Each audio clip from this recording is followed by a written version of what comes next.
Hello and welcome to First Coast Living. I'm Jordan Wilkerson. Yes, she is. And I'm Mike Prangley. Yes, and you are. A lot of fun here today. What do we got? Yes, we have a lot of people locally who are great. They've got great business ideas. They just need that extra boost, right, to get things going or to take them to the next level. Right. So since highlighting local businesses is one of our specialties here on First Coast Living, it's only right that we bring in a few experts that may be able to share something that may help. Now, earlier I caught up with an author who wants to help you grow in the year ahead. So let's welcome in author, expert, and HoneyBook chief evangelist, Natalie Franke. Great to be with you, and you're here to help us build a successful, independent business empire. Thanks for joining us. And one big thing, let's start with this. Why are more people interested in working for themselves now? Yeah, so the pandemic was a huge workforce shakeup. We saw a lot of folks realizing for the first time that corporate employment isn't as secure and reliable as perhaps it's made out to be.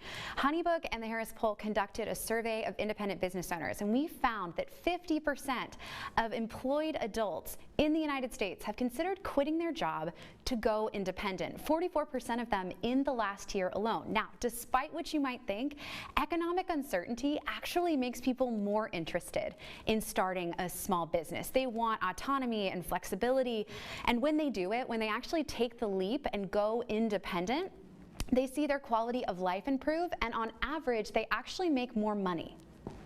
Wow, okay, I like the sound of that. And what are some of the common challenges that all small business owners face? Yeah, I wish we could talk about all the challenges, but we would be here all day. So we're going to hone in on a few of them. When you start that business, you're doing it because you're passionate about it. There's something that you love, and you quickly realize that you now have a ton of responsibility that falls onto your shoulders. Everything from marketing to sales to customer service, the entire client flow is now yours to manage. So that can lead to a lot of overwhelm. It can lead to burnout. That can cause making mistakes. And we actually found in our research that 1 in 5 independent business owners has lost money due to a lack of organization. So that is a very real challenge that can lead to business failure. Yeah, some great points there. And, Natalie, let's talk about this. We love what we do, love what you do what you love is the saying, but you got to have some balance. So what online tools can you recommend to help small business owners turn off from work? Oh, and turning off is so important. So you want to look for tools that help you to streamline and automate as much as possible. So this could be an all-in-one client management platform like HoneyBook that helps you to manage everything from inquiry to invoice. It could be an AI tool that helps you to maximize your productivity.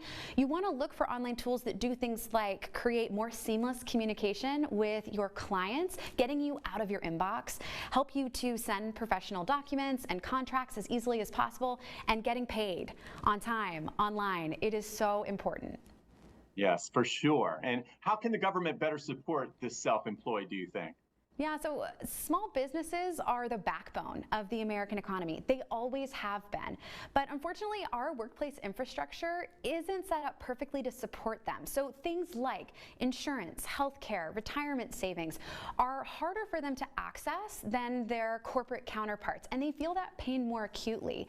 80% of independent business owners say that they would like more government support and financial assistance. And so when it comes to our elected officials, the first step is to really understand their pains. The next step would be to take action. All right, take action, a call to action for sure, Natalie. And hey, where can we go for more information on this for our bright, successful futures? Yeah, so you can learn more about HoneyBook at honeybook.com. We also have a ton of amazing business resources over on our blog and an awesome weekly podcast called Independent Business that you can listen to everywhere that podcasts are streamed. Yes, Natalie Franke, you're an inspiration. Thank you for joining us. And hey, of course, head to our website for much more on this inspiration, and that is firstcoastliving.net.